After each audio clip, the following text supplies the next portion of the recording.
Sawadee welcome to TDRI Channel. Today we are going to be talking about how to live with populism. In 2001, it was the first time that Thailand was introduced to various populist policies. Those populist policies in the first generation have been targeted the poor people of Thailand in terms of social welfare policies that reach the mass population of Thailand. However, 12 years on, the second generation of populist policies have been emerging, and these are more targeted to various segments of the Thai voters. Today, we have Dr. Veerathai Santiprabhob to come and discuss about what the Thai populism actually is and how do we as a society live with that populism. Sawadee krab อาจารย์ Sawadee krab. Sawadee krab. Well, populism is not something that is new to politics. A lot of countries have implemented populist policy in Russia and Latin America. But what is so unique about Thai populism? Well, Thai populism's policies have evolved over time. When we first heard about populist policies about 10 years back, populist policies were aimed at addressing basic needs of the people. So one could link those populist policies as welfare policies, addressing the needs of healthcare, the needs of education, the need of access to cheap financing, to low-cost financing. But we have seen populist policies evolving into something that could be a concern for the Thai people, the Thai society, in such a way that political parties have introduced populist policies as a vehicle to win elections. Sure. Okay, the focus is more on short term, winning election as opposed to looking at the welfare of the people. Okay, so we have seen lately different political parties offering populist policies in such a way to address the wants, not the needs of the different segments of people in the societies. The measures like the first car tax benefits, I think is a clear example, trying to address the wants of people in cities. Yes. Okay. Yes. And that has caused a lot of negative consequences, adverse consequences at the household level. We have seen the rapid surge in household debts, and also at the national level, when we look at energy consumptions of Thailand, the situation of traffic jam in Bangkok. Okay. Those are adverse consequences that we have long-term implications.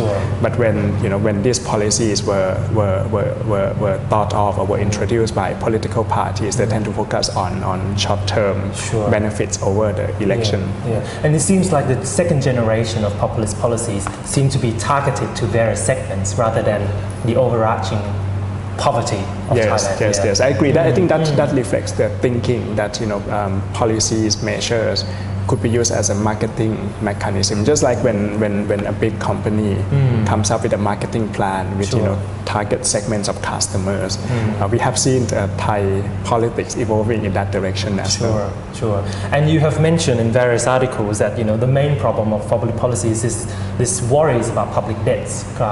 We could be heading to a public debt crisis. So what is sort of the link between populism and public debt crisis? Basically, populist policies will result in additional burden of the government. Okay? And when we are in this race towards offering populist policy by the different political parties, that will create contingent liabilities of the government over the medium to long term. It's very difficult to eliminate such policies once they have been introduced or once Thai voters have been addicted to such policies. Okay. So in a way, future governments have to give the burden to the present government. I think the two stages. The first stage is political parties will offer more and more in the next rounds of elections. Okay. In the last round of election, we have seen political parties competing on the minimum wage policies. One party offering to increase the minimum wage by 25%. The other parties came up with a sharp increase to 300 baht across the country. So if we continue to see this competition in populist policy, that will have a lot of implications for contingent liabilities in the medium term.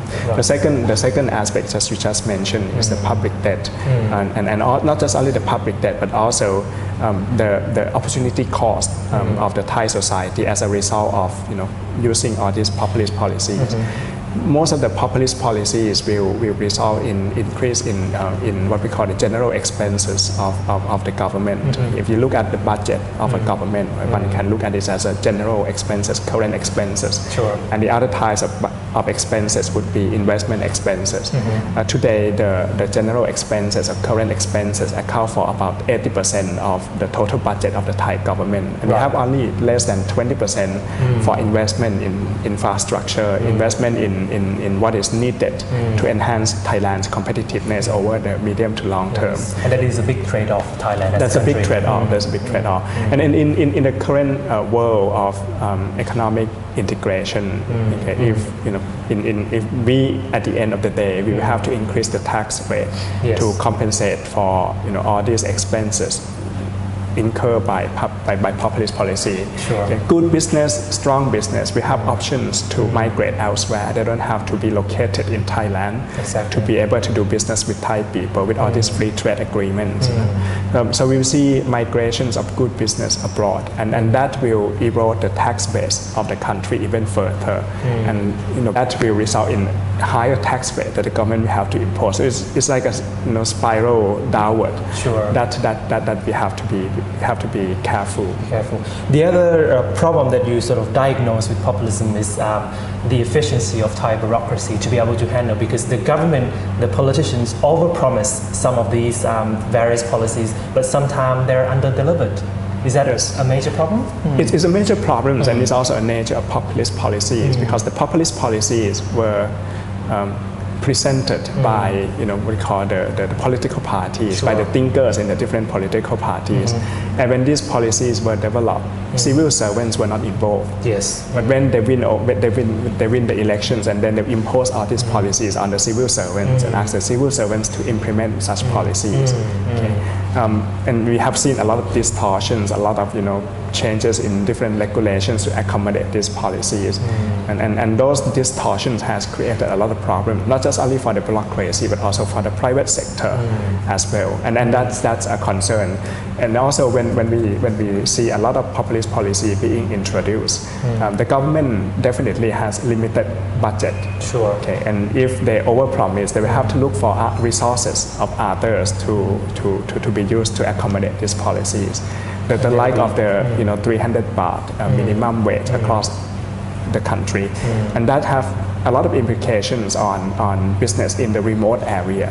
Okay. Then normally one would have to think of the quality of labor, the type of labor available in each province before coming up or arriving at a proper minimum wage for that area. Sure. So it's directly impact the overall business sector as well. Well, we've talked a lot about the problems, but it seems that we have to live with the problem. The question is, I guess, how to live with these populist policy so that the country first doesn't go bankrupt, and that we could actually prosper as a country. Yes, I think this is a very, very critical question for Thailand. We can't get away with these populist policies in the very near future. I think one thing is that we have to make sure that whatever we do or whatever political parties offer, the private sector should be involved in such a way that the private sector should be made providers of these policies. In Thailand, the government decides on the policy, or the political party decide on the policies, and the government also deliver or implement those policies and also regulate those policies. Okay? We have seen experiences of many countries and moving away from the government being the implementer of policies. Okay? With the government only set policies and supervise and regulate the implementation, but the implementation could be done by the private sector. Okay? You might have heard the concept of choice and competition.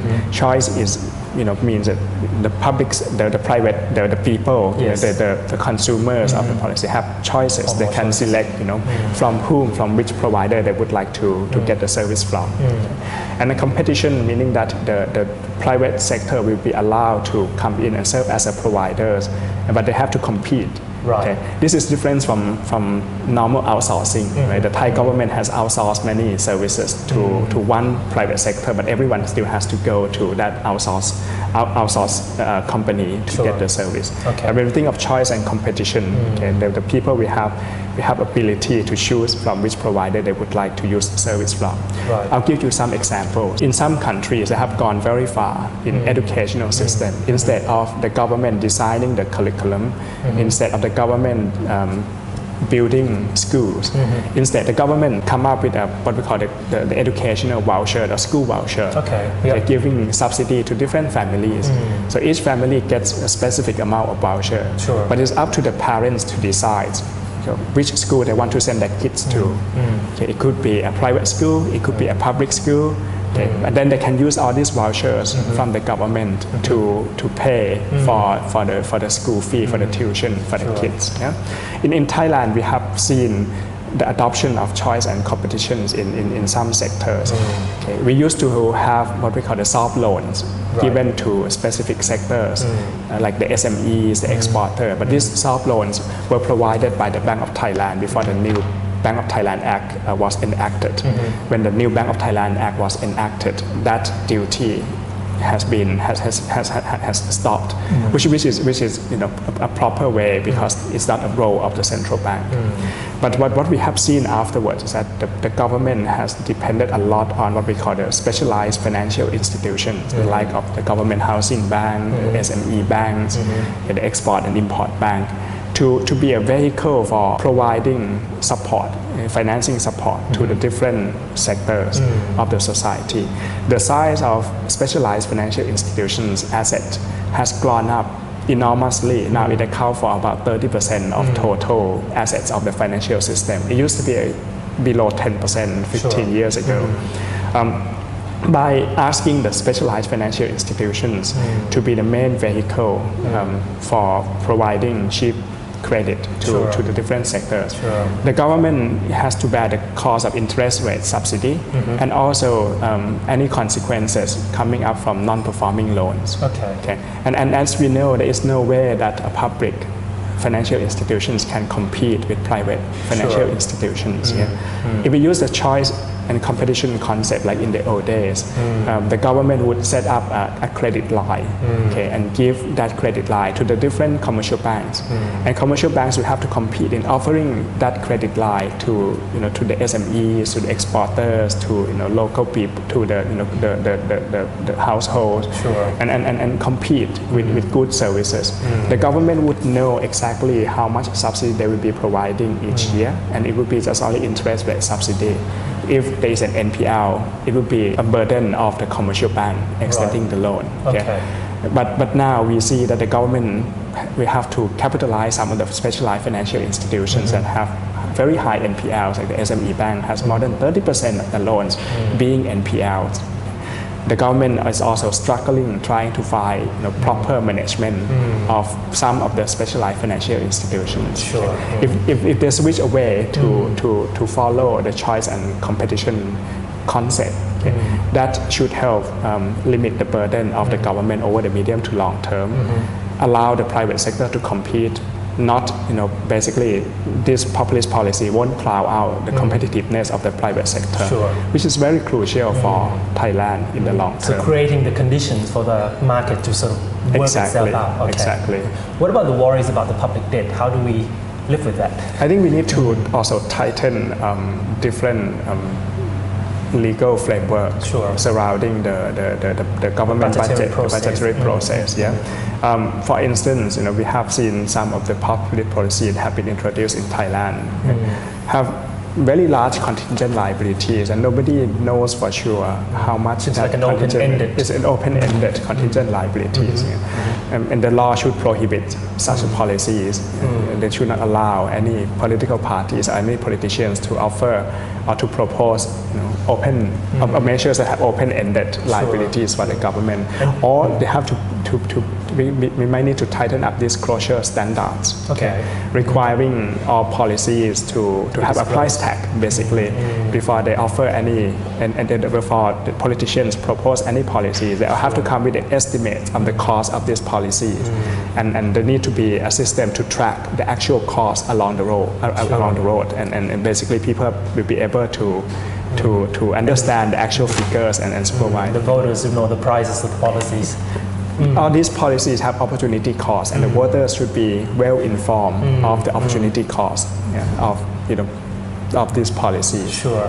And last but not least, I think we raised the problem about the efficiency of the workings of the bureaucracy who actually take this policy to implement them.